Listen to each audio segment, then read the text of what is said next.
Halo, salam sparkling. Assalamualaikum, teman-teman semuanya. Kali ini aku mau sharing sesuatu terkait, pengalamanku, nonton salah satu anime kesukaan yang aku tonton sampai di akhir season, yaitu namanya Kuroko no Basket. Nah, di Kuroko no Basket ini ada satu konsep yang namanya zone. Nah, ini menarik dan aku coba cari-cari dan aku coba buka di AI, di Gemini. Nah, di situ aku coba gitu kan, kira-kira zone ini ada nggak sih, di dunia nyata, relate nggak sih sama, kehidupan kita. Dan di sini alhamdulillah aku udah dapat ya, beberapa poinnya. Nah, nanti akan kita bahas di video ini.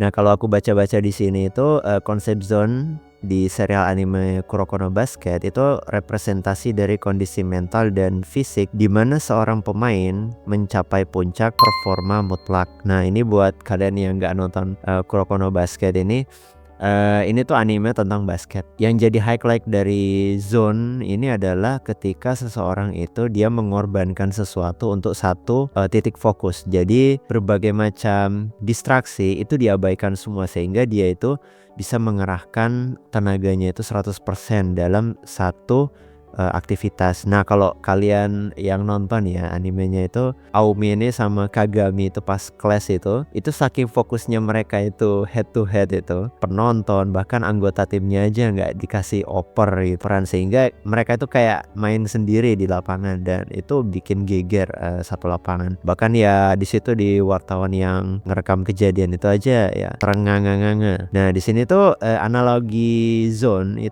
seolah-olah ya masuk ke dalam zone khusus yang memungkinkan mereka mengeluarkan potensi tersembunyi hingga melampaui batas kemampuan normal. Jadi sebenarnya manusia itu punya kekuatan yang di luar ekspektasi. Jadi mungkin karena ragu, karena takut sehingga kita itu nggak tahu batas kemampuan kita itu sampai di mana. Buat teman-teman yang suka ngopi, nah itu pasti akan relate banget dengan kondisi zone. Misalnya lagi ngerjain proyek atau desain dalam kondisi kepepet. Nah, itu semua distraksi, bahkan teman-teman itu sampai bela-belain nggak mau buka YouTube, nggak mau muter musik, tapi fokus dari misalnya ngerjain proyek desain, ya fokus ngerjain desainnya itu. Karena di situ, ada letak keseruannya atau ada target yang ingin dicapai, misalnya ingin selesai sesuai deadline. Nah, kalau di sini analogi zone dalam kehidupan nyata itu ternyata relate ya, ada sebenarnya. Cuma mungkin nggak selebay di anime. Nah, jika kita mencoba mencari analogi zone di kehidupan nyata, kita bisa mengkaitkannya dengan berbagai kondisi atau fenomena. Contoh, misalnya keadaan flow. Nah, keadaan flow itu apa sih? Keadaan flow di sini disampaikan bahwa konsep psikologi yang dikembangkan oleh Mihaly Csikszentmihalyi, ribet lah namanya. Di mana seseorang sepenuhnya tenggelam dalam suatu aktivitas. Jadi saking serunya suatu aktivitas yang disukai, dia sampai lupa waktu. Nah, siapa dari kalian yang pernah kayak gitu? Di mana seseorang sepenuhnya tenggelam dalam suatu aktivitas, mereka kehilangan kesadaran, waktu dan seolah-olah menyatu dengan tugas yang dikerjakan.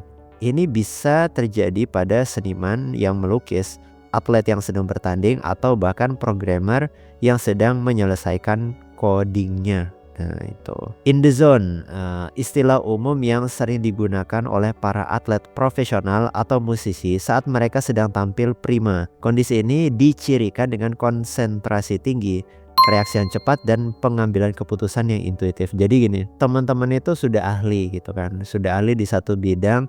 Ada momen-momen di mana teman-teman itu tidak akan memikirkan hal-hal di luar yang teman-teman inginkan, teman-teman fokuskan. Masuk dalam kondisi zone ini tidak bisa disetting ya, tidak bisa disetting, tidak bisa dikondisikan. Mungkin kalau misalnya kita berusaha mengkondisikan, kadang kita suka salah paham terkait masuk zone. Kalau di anime Kuroko no Basket juga seperti itu. Kalau ditanya si Kuroko itu, "Kuroko, kamu itu pernah masuk zone gak sih?"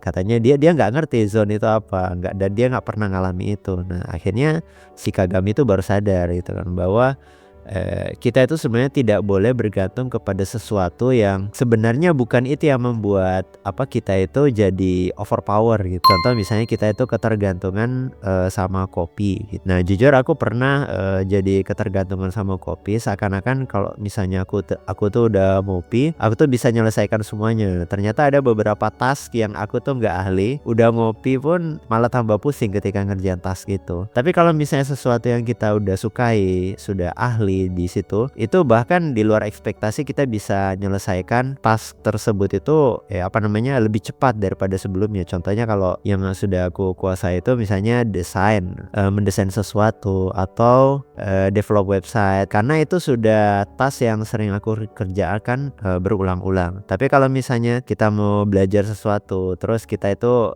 masih minim maklumat, jadi kadang ya masih ada kendala di situ. Nah, momentum atau hot streak, kondisi di mana seseorang atau tim sedang dalam performa terbaik secara konsisten, di mana semua yang mereka lakukan terasa benar dan berhasil. Kalau di season 3 anime Kuroko no Basket itu kalian pasti akan ketemu sama episode yang dimana Akashi itu berhasil mengeluarkan 100% potensi dari anggota timnya gitu. Jadi semua anggota timnya itu masuk zone. Itu luar biasa. Bahkan ya itu beda antara istilahnya zone secara sendiri tapi berbeda dengan kerja tim. Nah, kalau misalnya kerja tim yang diceritakan di Kuroko itu bisa membuat seluruh anggota tim itu masuk zone gitu kan, mengeluarkan potensi terbaiknya. Ini seperti kayak teman-teman itu pasti beda rasanya kalau misalnya teman-teman itu begadang sama nggak begadang. Kalau misalnya teman-teman begadang pasti paginya kan capek, akhirnya kerjaan di pagi hari itu jadi nggak lancar lah. Berbeda kalau misalnya kita tidur tepat waktu atau kita berusaha mengkondisikan gimana caranya prima di pagi hari. Nah itu biasanya kita akan mendapatkan performa terbaik kita. Nah terus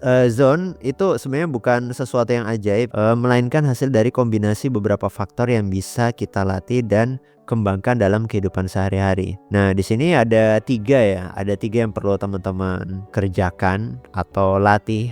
Yang pertama adalah latihan intens dan konsisten. Nah kalau misalnya para pemain di Kuroko no Basket itu bisa masuk zone karena mereka sudah berlatih keras selama bertahun-tahun. Nah kalau dalam kehidupan nyata, keahlian dan penguasaan atau suatu bidang adalah kunci untuk bisa mencapai performa puncak. Jadi sebenarnya performa puncak itu didapat ketika kita itu sering berlatih. Kemudian yang kedua adalah fokus dan konsentrasi. Zone terjadi ketika semua distraksi hilang dan fokus hanya pada satu hal. Teman-teman yang kebayang nggak misalnya main badminton tapi sambil nelpon atau sambil ngapain juga sih main badminton sambil nelpon. Nah cuma gini, aku tuh pernah ngalami kondisi main badminton sama temenku itu sampai koknya itu nggak jatuh-jatuh, dan itu bisa dilakukan ketika badan itu udah panas gitu kan. Semakin panas, semakin capek, justru malah kita itu semakin bersemangat karena ada satu hal yang pengen kita kejar, yaitu adalah gimana caranya nggak jatuh-jatuh. Kepercayaan diri, ketenangan, dan tidak adanya keraguan adalah prasyarat untuk masuk zone. Hal ini menunjukkan bahwa psikologi sangat berperan penting dalam pencapaian. Nah, terus ada pertanyaan, bagaimana cara kita tahu bahwa kita sedang berada dalam kondisi zone? Apa saja ciri-ciri yang bisa kita rasakan? Kalau misalnya kita itu kondisi zone atau enggak, sebenarnya bisa kita deteksi. Ya sebenarnya kondisi zone itu kayak teman-teman itu bisa begadang gitu kan. Padahal aslinya teman-teman tuh udah ngantuk. Artinya apa yang teman-teman kerjakan di malam itu, apa yang teman-teman kerjakan di tengah malam itu sangat berharga, sangat penting.